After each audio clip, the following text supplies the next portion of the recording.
Okay, 7b. We'll start with 1. How did the gambling habits of Xavier de Marais help launch mathematical study into probability? Well, he was doing his gambling, and people were trying to figure out how he was winning money on his bet of he can roll a 6 in 4 tries.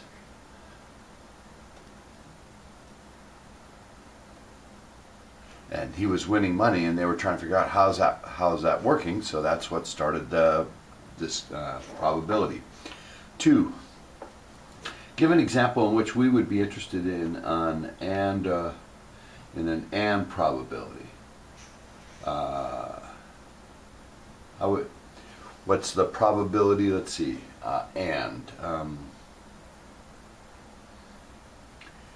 And would be something like, what's my chances of having my cake and eating it too?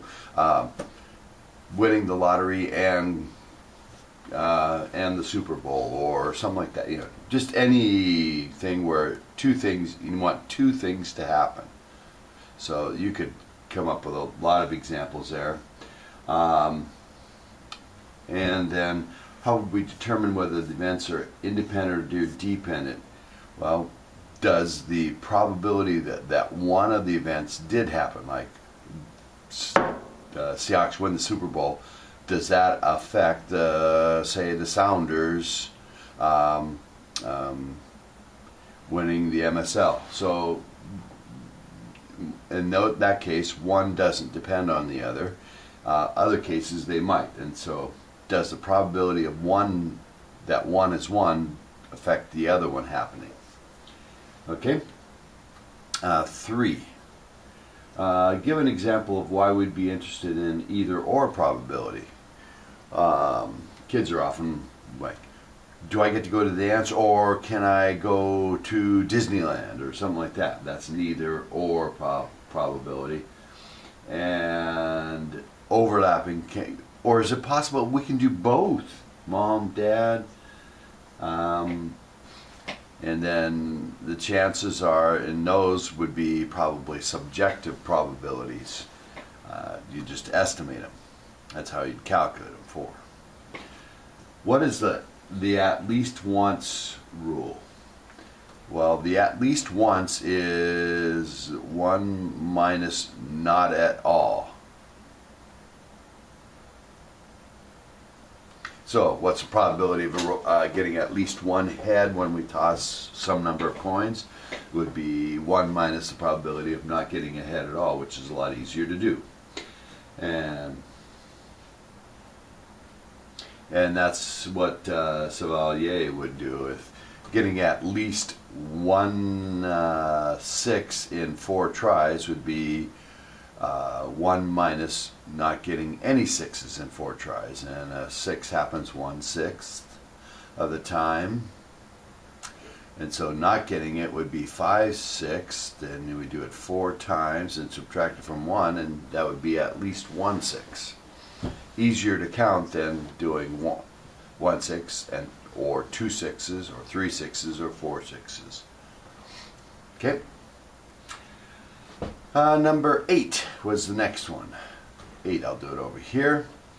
8, I can't believe you chose lottery numbers 1, 2, 3, 4, 5, 6. Getting the 6 numbers is much less likely. No, any combination of numbers is equally likely.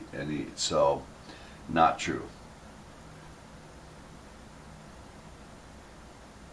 Any combination is equally likely. And 9.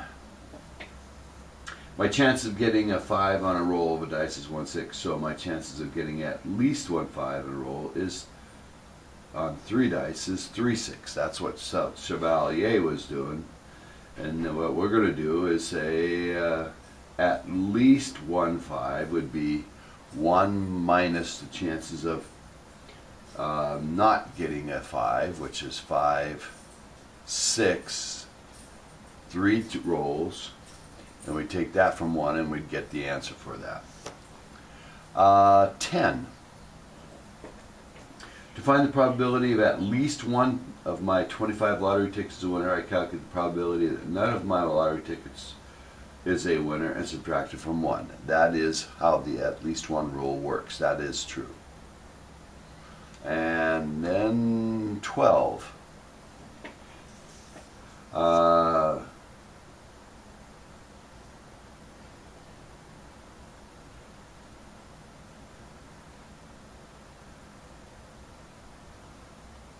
So this one, you're just supposed to roll 2 dice and see how in 24 rolls if you got a double 6.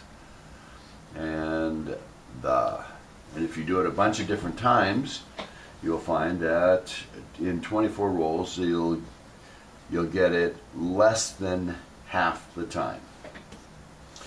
And that's why he was losing money on that idea, and he had to go to, if you went to 25 rolls, you would win money, which we did in a problem later on.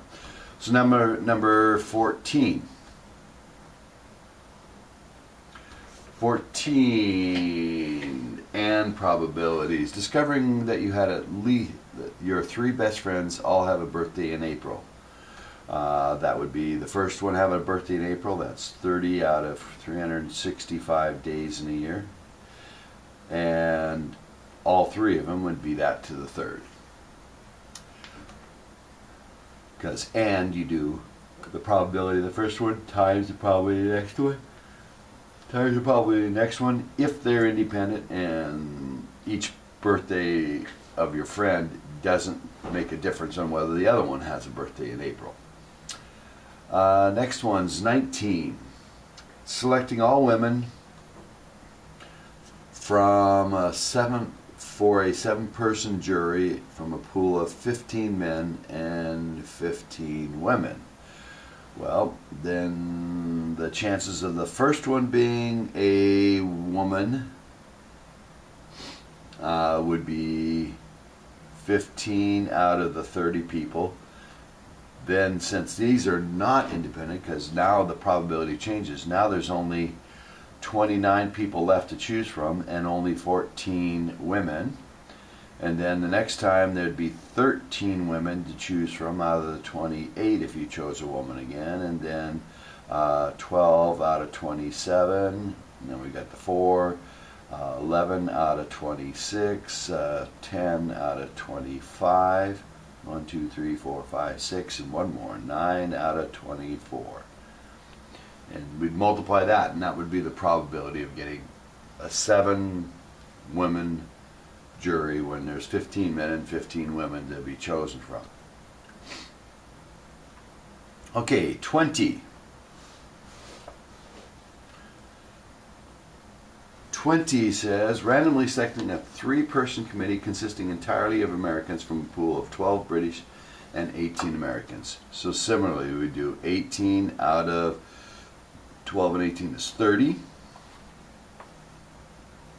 And then the next time would be 17 Americans out of the 29 people left, and then 16 Americans out of the 28 people left. And that would be, you multiply those and you get the probability of 3-person committee being all American. And then 21. Either or, getting a sum of either a 6 or an 8 on the roll of dice. So you just add them minus any overlap, and there's no way that you can get a 6 and an 8, so it would be probability of getting a sum of 6, which is 5 out of 36, plus 5 out of 36 ways to get an 8, so that's 10 out of 36. You can draw the grid for the dice and you can see the 5. 6 ways to get a 7. Sum of 7, 5 ways of getting a sum of 6 or 8, 4 ways of getting a 5 or a 9, etc. So you can take a look at the grid on that. 22. What's the getting a sum of, oh, that was 22 I just did, sorry. Let's go to 21 now. Getting a sum of either 10, 11, or 12 on the roll of 2 dice. Getting a sum of 10 can happen 3 ways. 11, 2 ways. 5 and 6 or 6 and 5. And a 12, 6 and 6, one way. Which is 6 out of 36 or 1 6. That's 21. 22 was the 10 out of 36. Next one is 25. Selecting 3 fully charged batteries in a row from a large batch that at 5% of the batteries are dead. So that means 0.95 chance of getting a fully charged battery, and we got to get 3 of them. So we take this one times and the next one and the next one. So okay.